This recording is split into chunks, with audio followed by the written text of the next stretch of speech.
I should have known something was wrong when my parents started the conversation by telling me how proud they were of my work ethic.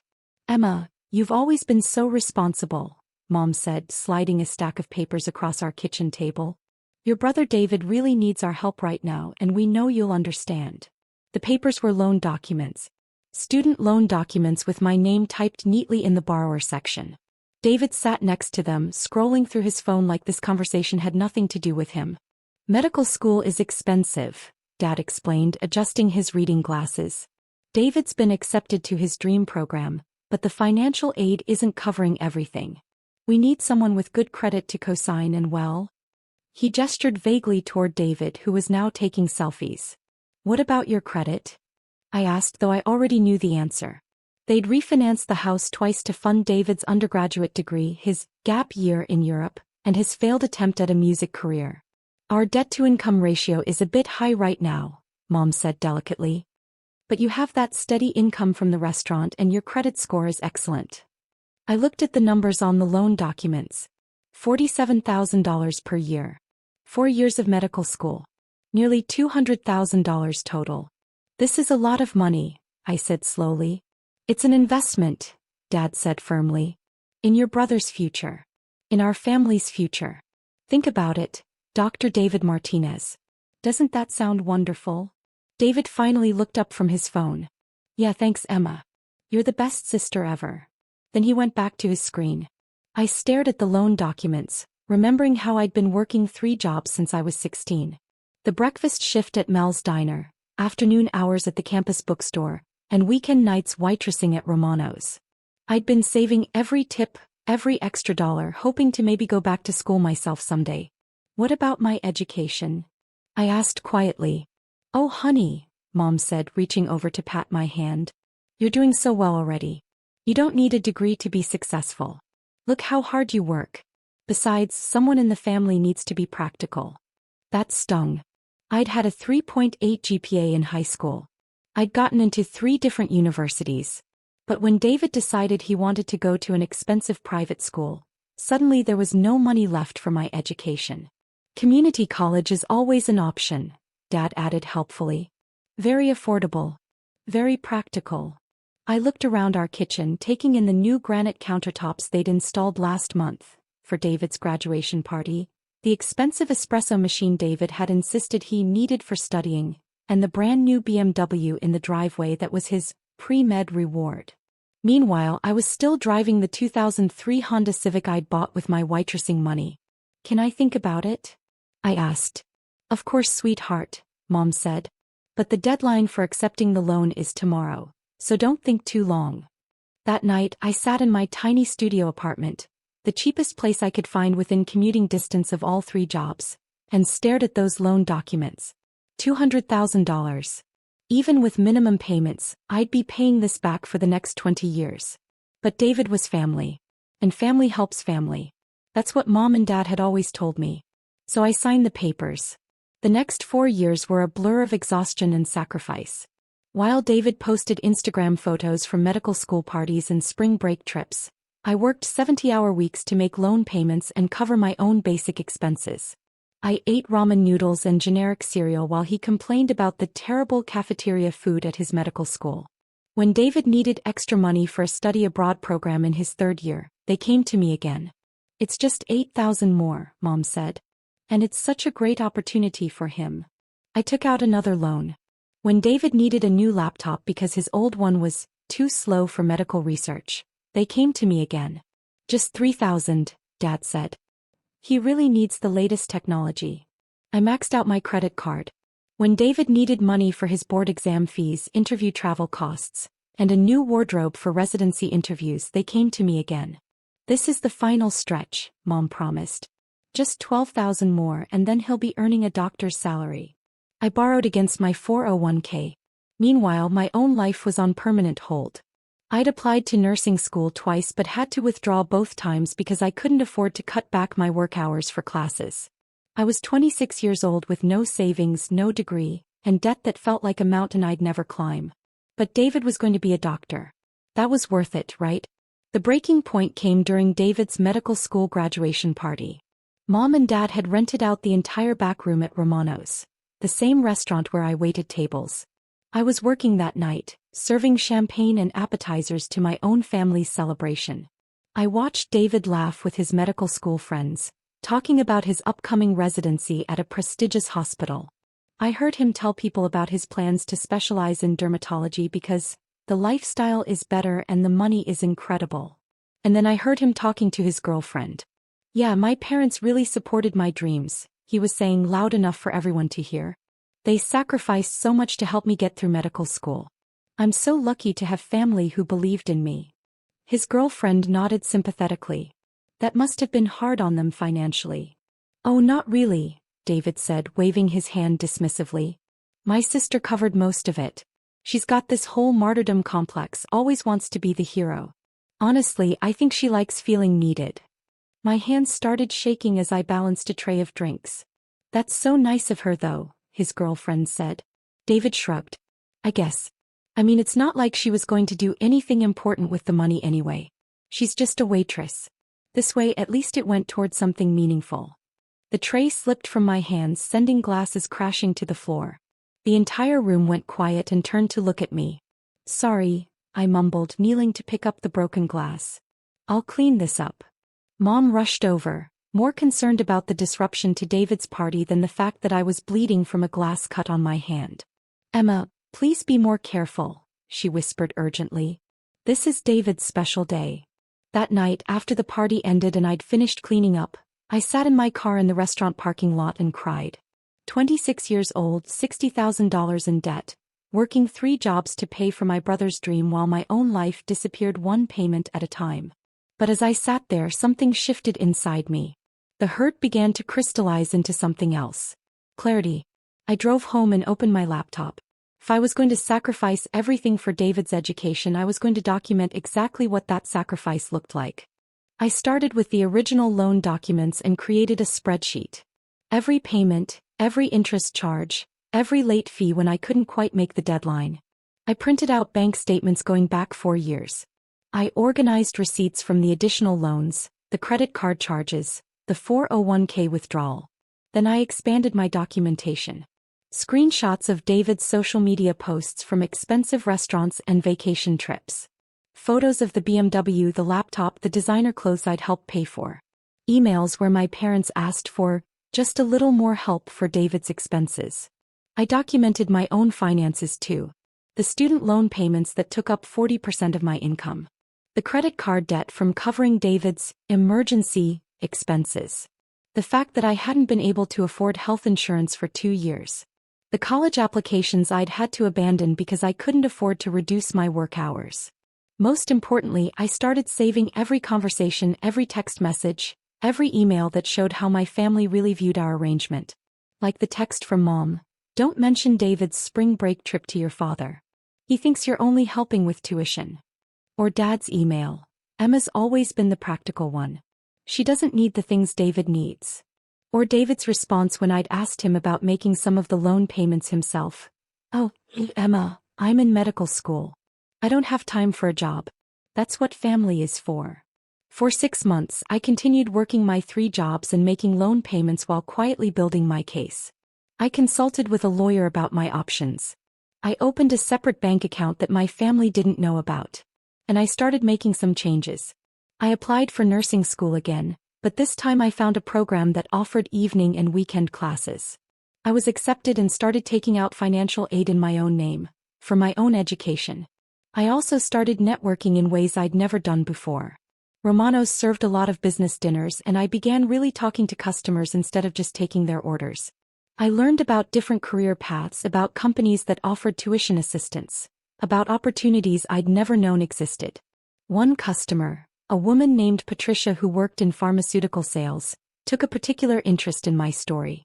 "You know," she said one evening as I served her table, "my company is looking for someone with your work ethic for a sales position. The base salary is $45,000 plus commission. Full benefits, tuition reimbursement, company car." I nearly dropped her drink. "Are you serious?" "Dead serious.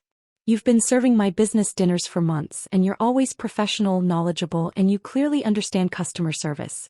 That's exactly what we need. 3 weeks later, I gave notice at all 3 of my jobs and started my new career in pharmaceutical sales. The company car alone saved me $300 a month. The health insurance was better than anything I'd ever had. And for the first time in years, I had weekends free. But I didn't tell my family about any of this. When David started his residency, the loan payments became my responsibility entirely. My parents made it clear that they expected me to continue paying while David got established in his career. Residents don't make much money, Mom explained during one of our monthly family dinners. It would be really unfair to burden David with these payments right when he's starting his medical career. How long until he starts helping with payments? I asked. Oh, probably not until he finishes his residency, Dad said. Maybe when he starts his fellowship. Or when he gets into private practice. These things take time. David nodded seriously. Yeah, Emma, I really appreciate you carrying this. Don't worry. Once I'm making real doctor money, I'll totally pay you back. I smiled and said I understood. But by then I'd done the math. David's residency would be 4 years. His dermatology fellowship would be another year. Even after that, he'd want to get established and build up his practice. I was looking at least 7 more years of payments, probably longer. Meanwhile, my new job was going incredibly well. My natural customer service skills translated perfectly to pharmaceutical sales, and my work ethic impressed everyone. Within 6 months, I was the top performer in my region. Within a year, I'd been promoted to a senior sales role with a base salary of $68,000 plus commission. I was making more money than I'd ever imagined, but my family didn't need to know that. The turning point came during David's 2nd year of residency. He'd been complaining about his small apartment and had found a perfect 2-bedroom place that was $800 more per month in rent. The thing is, Mom said during our usual monthly dinner, David's salary can't really cover the increase. We were hoping you could help with maybe $600 a month, just until he gets his attending position.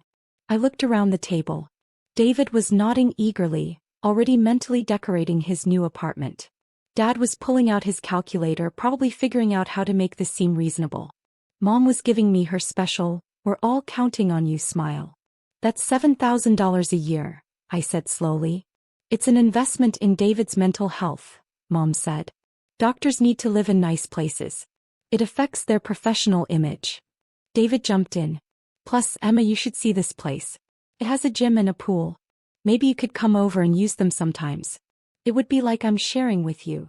The generosity of allowing me to occasionally use amenities I'd be paying for was apparently supposed to seal the deal. I smiled. Can I think about it? Sure, Dad said, but David needs to give them an answer by Friday. That night I made a decision. It was time.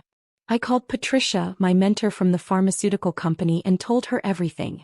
She listened to the whole story, and when I finished she was quiet for a long moment. Emma, she said finally, you need a lawyer. The next day, Patricia introduced me to her attorney, a sharp woman named Jennifer who specialized in family financial abuse cases. What you're describing is a pattern of financial exploitation, Jennifer told me after reviewing my documentation. Your parents have essentially made you an involuntary guarantor for your brother's lifestyle, with no legal protections and no clear timeline for repayment. She explained my options. I could try to get David added to the loans officially, making him legally responsible for payments. I could pursue family mediation. Or I could take a more dramatic approach. Given the amount of money involved and the clear documentation you have, Jennifer said, we could arrange for a family meeting where we present the facts and discuss a formal repayment plan. Sometimes seeing everything laid out professionally helps families understand the reality of what's been happening. I thought about David's graduation party, about his comments about my martyrdom complex, about the fact that he'd never once thanked me directly for the sacrifices I'd made. Let's schedule the meeting, I said. I told my family that I wanted to discuss our financial arrangement at our next monthly dinner, and that I'd invited a family friend who was a lawyer to help us organize everything professionally. That sounds very responsible, Dad said approvingly. It's good to keep proper records. They had no idea what was coming. Jennifer arrived at my parents' house on Sunday afternoon carrying a leather briefcase and a folder thick with documentation. My entire family was there. Mom, Dad, David, and David's girlfriend Sarah, who had basically become part of the family. Thank you all for agreeing to this meeting, Jennifer said professionally. Emma has asked me to help clarify the financial arrangements surrounding David's medical education so that everyone understands the current situation and can plan for the future. She opened her folder and began laying out documents on the dining room table. Over the past 4 years, Emma has paid a total of $73,412 toward David's medical education and related expenses, Jennifer began reading from her summary. This includes the original student loans, supplemental loans for study abroad programs, equipment purchases, exam fees, and living expense assistance. The room was completely silent. David had stopped smiling. The current outstanding balance on the loans in Emma's name is $61,800, Jennifer continued. At the current payment rate, Emma will be making these payments for approximately 18 more years, with total interest costs of an additional $42,000. She pulled out a calculator and showed her work on a legal pad. This means Emma's total financial contribution to David's medical education will be approximately $115,000 over 22 years. Mom and Dad exchanged glances. I could see them doing math in their heads. Now, Jennifer said, let's look at Emma's financial sacrifice in context. She laid out my old pay stubs from the restaurant jobs, showing my income during David's medical school years. Emma was earning approximately $28,000 per year while making these payments. This means that 62% of her gross income was going toward David's education and expenses. She pulled out another document. For comparison, David's current resident salary is $54,000 per year. When he completes his dermatology fellowship, his expected starting salary will be approximately $280,000 per year. The numbers hung in the air like accusations. I've also documented the additional sacrifices Emma has made, Jennifer continued, pulling out more papers. She has been unable to pursue her own education, has no savings or retirement funds, and has been living below the poverty line while funding David's lifestyle. She showed them photos I'd taken of my studio apartment next to screenshots of David's social media posts from expensive restaurants and trips.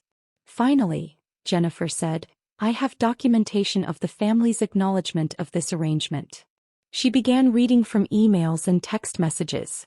Mom's request for just a little more help for David's spring break trip. Dad's comment about Emma being the practical one.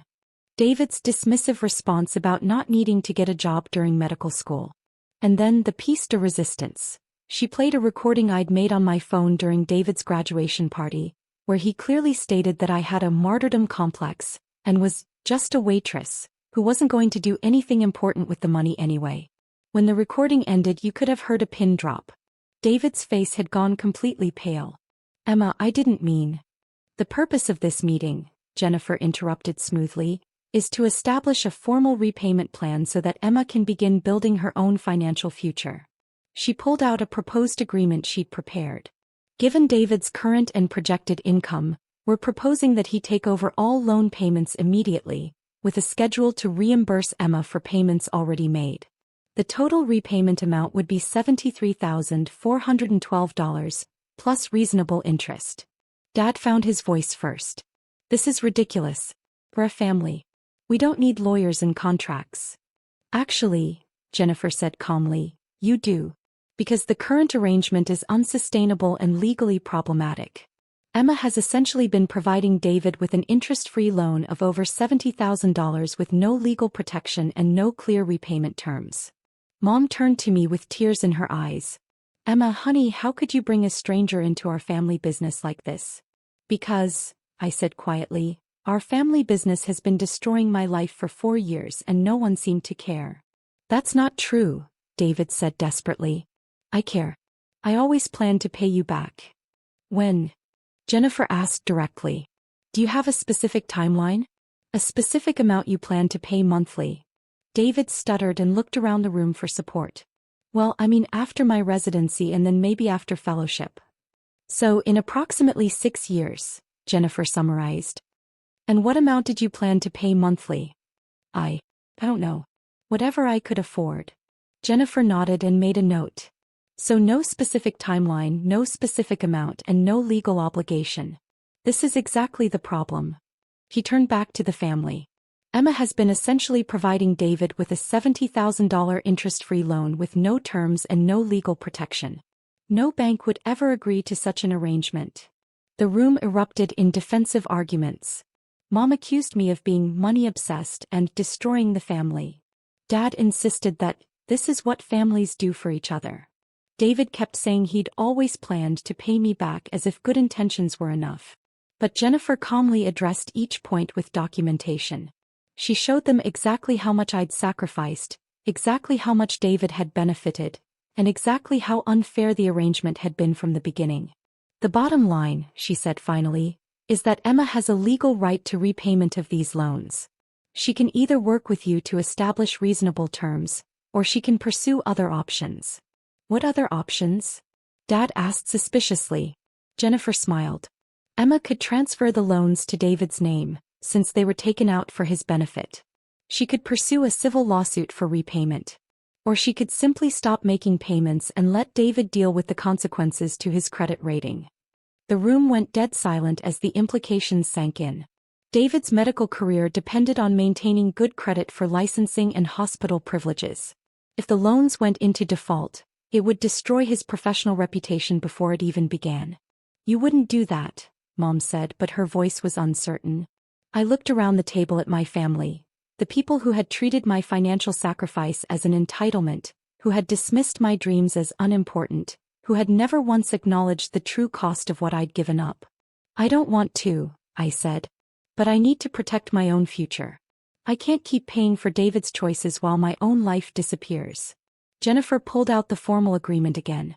This is a reasonable solution. David takes over the loan payments immediately. He reimburses Emma for past payments over a 5-year period at fair market interest rates. Everyone moves forward with clear expectations. She set the papers in the middle of the table. I'll give you 1 week to decide, I said, standing up. Either David signs this agreement, or I stop making loan payments and you can figure out alternative arrangements. I walked toward the door, then turned back.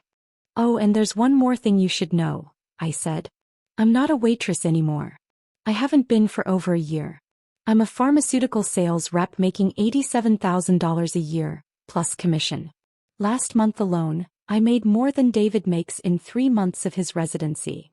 I paused to let that sink in. I've also been accepted to nursing school and will graduate with my BSN in 18 months. My company is paying for the entire program. The look of shock on their faces was almost worth 4 years of sacrifice. The difference between David and me, I continued, is that I didn't need anyone else to sacrifice their future for my success. I did it myself.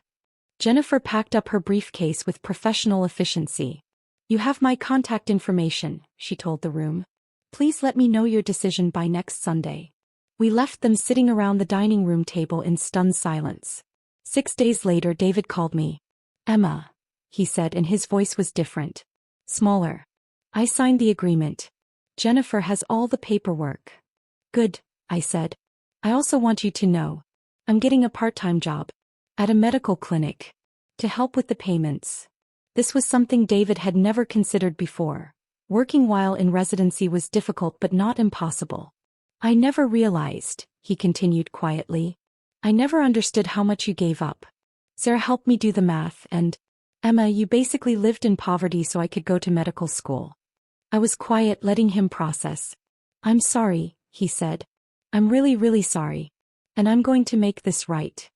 Thank you, I said. That means a lot. We talked for a few more minutes, and for the first time in years, it felt like I was talking to my brother instead of a financial obligation. Mom and Dad took longer to come around. They were hurt that I'd ambushed them with lawyers and documentation. They felt betrayed that I'd been keeping secrets about my career success. But they also couldn't argue with the numbers. When Jennifer laid out exactly how much I'd sacrificed and exactly how little they'd appreciated it, the reality was undeniable. The formal loan transfer took 3 months to complete. David officially took over all payments, and we established a clear schedule for him to reimburse me for past payments. For the first time in 4 years, my paycheck was actually mine. The family dynamics took longer to heal. There were awkward dinners and stilted conversations as everyone adjusted to the new reality that I was no longer the family's financial safety net. But something unexpected happened. As David started making his own payments and working to reimburse me, he began to understand the true value of what I'd given him. He became more grateful, more thoughtful, more aware of the sacrifices others made for his benefit. Mom and Dad struggled more with the change. They'd gotten used to having me as their solution to David's financial needs, and they didn't like losing that control. But they also couldn't deny that their treatment of me had been unfair. The real transformation in our relationship came 6 months later, when I graduated from nursing school. David surprised me by showing up to the ceremony with flowers and a card. "I know this is 4 years late," he said, "but I wanted to be here for your graduation since you were there for all of mine." Inside the card he'd written, "Thank you for believing in my dreams even when no one believed in yours. I promise to spend the rest of my life making sure you know how grateful I am." That night my family took me out to dinner to celebrate, and for the first time ever David insisted on paying. Today, 3 years later, our relationship has found a new balance. David finished his residency and started his dermatology fellowship. He's been making his loan payments faithfully and has already reimbursed me for about half of my original contributions. More importantly, he's become an advocate for my success instead of a drain on my resources. When I decided to pursue my nurse practitioner degree, David was the first to offer encouragement and support. Mom and Dad have slowly learned to see me as more than just the practical daughter who solves everyone else's problems. They've started asking about my career, my goals, my happiness, not just my ability to help with family financial crises. I'm thriving. I finished my nursing degree with honors while continuing to excel in pharmaceutical sales. I've been promoted twice and now manage a team of 12 sales reps across 3 states. I bought my own house last year. A real house with a yard and a mortgage, not a tiny studio apartment. Most importantly, I learned to value my own dreams as much as I'd valued everyone else's. I learned that saying no to exploitation isn't selfish, it's necessary. And I learned that real family supports each other's success instead of demanding that one person sacrifice everything for everyone else's benefit. The student loans that once felt like chains around my ankles became the catalyst for the most important lesson of my life. My financial well-being, my education, and my future matter just as much as anyone else's. And no one gets to convince me otherwise ever again.